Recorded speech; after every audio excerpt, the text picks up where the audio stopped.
Good morning, everybody. It is Bradley. Thank you for stopping back by the fragrance review channel, Tripleinc. So this morning I have a really fun first impressions video lined up for you all, and it's going to be on the House of Imaginary Authors. Now, this is an indie brand that I have heard so many good things about in the fragrance community, and I'm so happy today to be sharing with you guys my first initial impressions on 8 of their fragrances. Now, Josh Meyer, you the man. Thank you so much for sending me this really cool looking sample, sort of a set right here for me to try out 8 of your fragrances. I know you have a couple more in your collection, but thank you again for sending this to me. I'm going to have a really fun time sniffing these. So believe it or not, I have never actually tried an Imaginary Authors scent before. Like I said, I've been hearing a lot of amazing things from other fellow reviewers in the community about them, so I thought it was high time that I give the brand a try. And if you don't know anything about Imaginary Authors, they are basically a house built on a very cool concept. Again, they are one of the most conceptually amazing and cool, interesting houses that I've ever come across. So basically, all their fragrances are supposed to be inspired by a fictional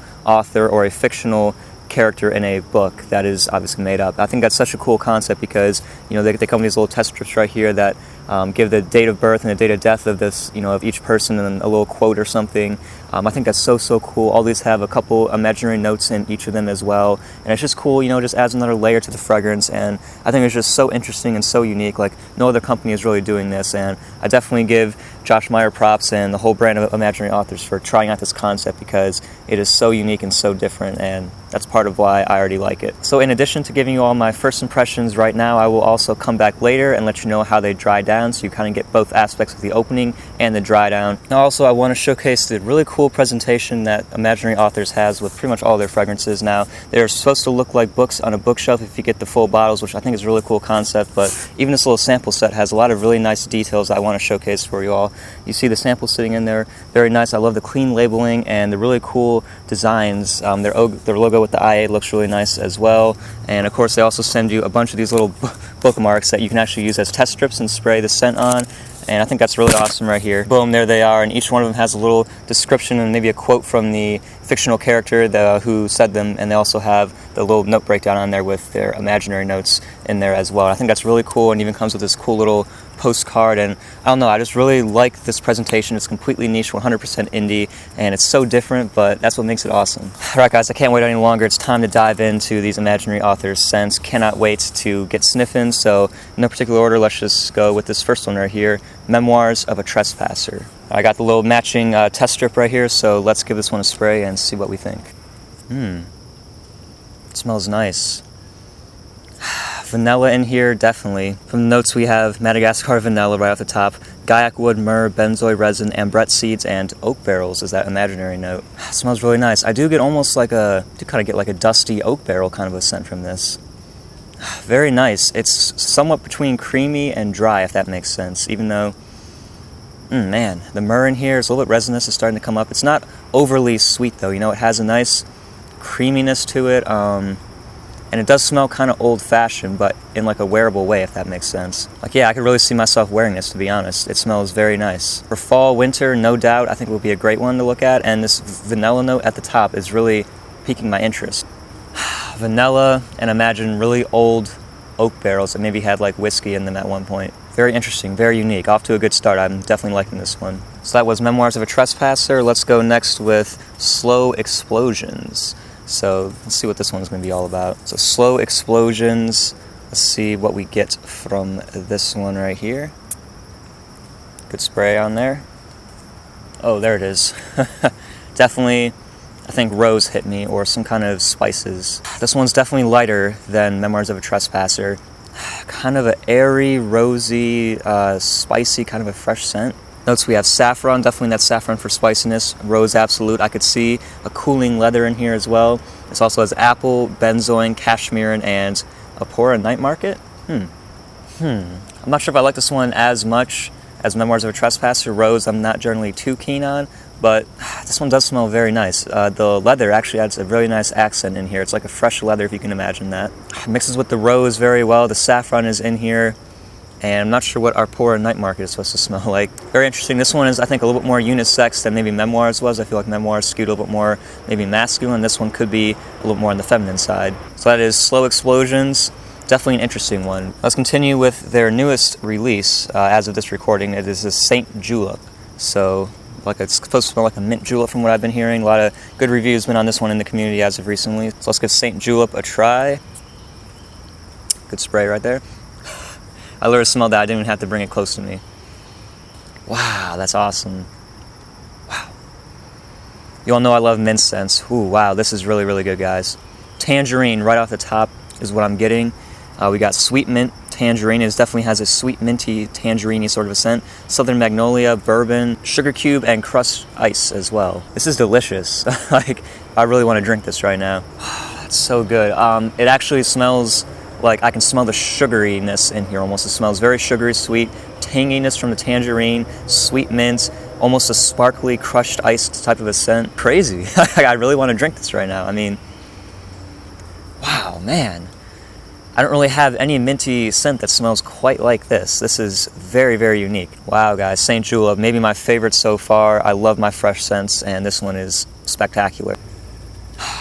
Minty, tangerine goodness. Wow. All right, guys, we're almost halfway through. Let's go with this one, the Cobra and the Canary. Quite interesting name with this one. This juice color seems to be a little bit darker than the rest, too, so I'm not sure exactly what that means.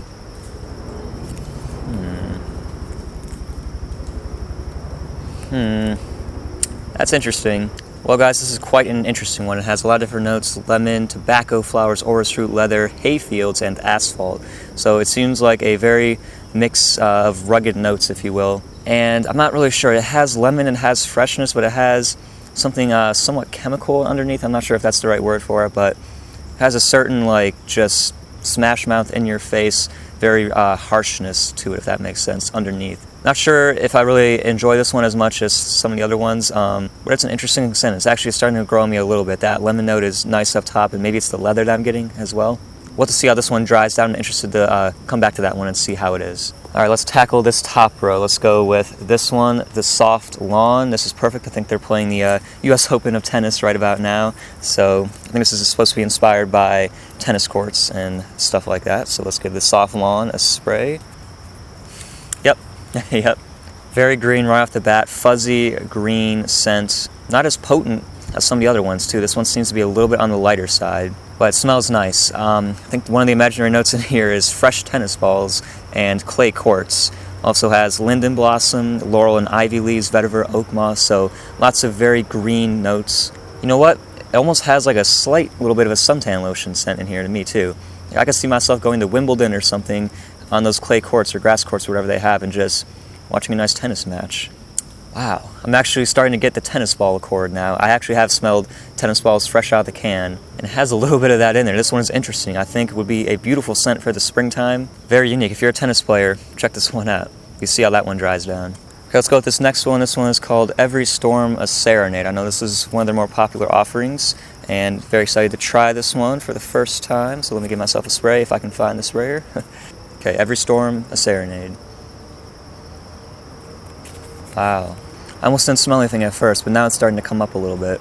Very interesting. This has Danish spruce, eucalyptus, vetiver, callone, ambergris, and Baltic sea mist as the imaginary note. It is fresh, and I do get an oceanic sort of a vibe. It almost smells watery, if that makes sense, but it has like kind of a mineral type of a scent to it. Very light again, very on the inoffensive side. I think this would work great for summertime, spring, but actually in the air, it smells really, really nice. I think I got the callone, but it's not like uninteresting like most fresh fragrances tend to be. This has some character to it, I think. Wow, Every Storm a Serenade is really good. I think this could be one that could really go with your skin chemistry very, very well. Kind of in like a similar vein to Molecule 01 in the sense that you can spray it on and it can kind of waft in and out throughout the day. That one is very, very nice. It's growing on me a lot. I got just two left. Let's go with this one. It's called Cape Heartache. Cape Heartache, very interesting name to this one. Another spray. Let's go. This one definitely right away has more depth to it, has more of a backbone. Ooh, that pine in there. Wow. That is really, really nice, guys. I think this has strawberry as one of the notes, and I'm definitely picking up on that right now. It has a definite strawberry scent, but mainly it's also that Douglas fir, pine resin, western hemlock. It has a lot of carnivorous foresty kind of a scent in there. That's very, very nice. It also has something almost sweet underneath, I would say, but not as like nothing as thick as Memoirs of a Trespasser. It's a little more on the airy side for that vanilla that I believe is in here. Also has old growth as one of the imaginary notes and mountain fog. I could definitely see a lumberjack wearing this, I think. It's not super masculine at the same time, though. It is kind of unisex, I think. But man, I get almost like the woodiness as if you're to chop down a Christmas tree in there. But the pine is not overwhelming. It's meshed so beautifully with that strawberry and vanilla. An amazingly blended scent, really. This is really nice. I think for the fall, could work great. And also maybe wintertime, maybe around Christmas. Really good. It's capturing my imagination right now. Really, really nice stuff. Cape Heartache gets a thumbs up for me so far. Funny how this one was last. This one is probably one of their most daring scents from what I've been hearing. Just judging on that dark juice color, I would say so. This is called a City on Fire. Pretty self-explanatory name, I think. So I'm expecting a lot of smoke and like a city that is being burned to the ground. Let's see how this is going to be. Big spray right there. Oh, burnt match, burnt match. I do like smoky scents, to an extent though. Wow. That, I actually get that sulfur, you know, when you strike a fresh match, you get that little bit of a sulfuric type of a tone to there. That is definitely in here. Smokiness, yes, very dry as well. It has cade oil, spikenard, cardamom, clearwood, dark berries, ladanum, and burnt match. I don't know how I feel about this one, guys. This is quite daring. People say this kind of smells like smoked bacon in a little bit of a way. Actually, I had bacon this morning for breakfast, and I do get a little bit of that. Not something that I would want to necessarily eat, but I think the biggest thing, it does smell like an industrial sort of like burning steel is kind of what comes to mind. Very interesting, very daring. I think for the right person, if you love your daring, smoky scents, go check out A City on Fire because it is definitely all of that. Not quite for me, but I can definitely appreciate the hard work that went into making that one. Wow. So everybody, that was round one. Those were my initial impressions on these 8 imaginary authors fragrances. So I will be seeing you guys later, and I'm going to be letting you know how these dry down. But right away, some of my favorites were definitely Mint Julep. Beautiful, minty, tangerine type of a scent. That one was awesome. My first one I tried, Memoirs of a Trespasser, great vanilla, and kind of like a dry oak barrel scent. That one's really good. And I think it's a toss-up, but also one that I really enjoyed was Cape Heartache. Yeah, the pine and that strawberry vibe. Very interesting, very unique, and it smells fantastic. So those are my first impressions. Time to let these guys dry down for a little bit. I'm gonna go and do some other things, and I will come back in a little bit and let you guys know how the dry downs are. So see you in a few.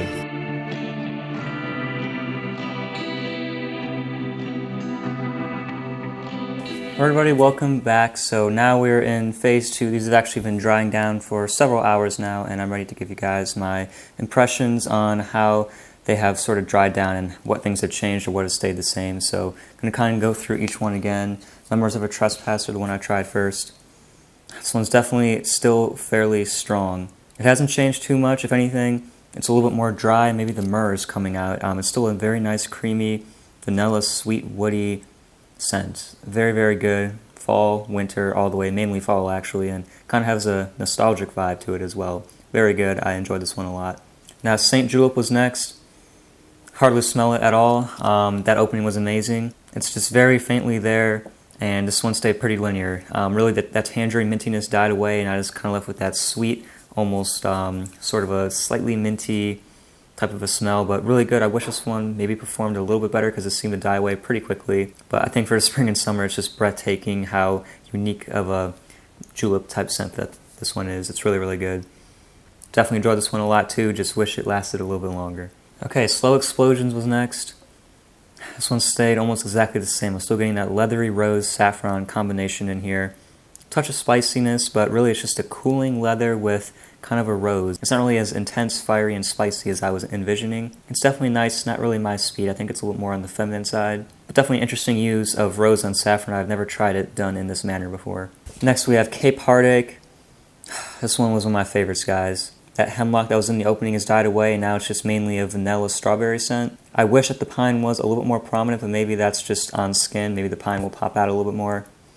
But I could really see myself getting a lot of use out of this, kind of as we transition from the end of fall into winter later on, towards the end of the year. I think it'll be really nice because it does remind me a little bit of Christmas, but where I live, it's not so brutally cold in December yet, so maybe this could be a nice, very wearable scent for when, you know, those more mild winter days. Anyhow, really enjoyed this one. Super unique combination of strawberry, vanilla, and pine. But Every Storm a Serenade. This is maybe my favorite of the fresher scents.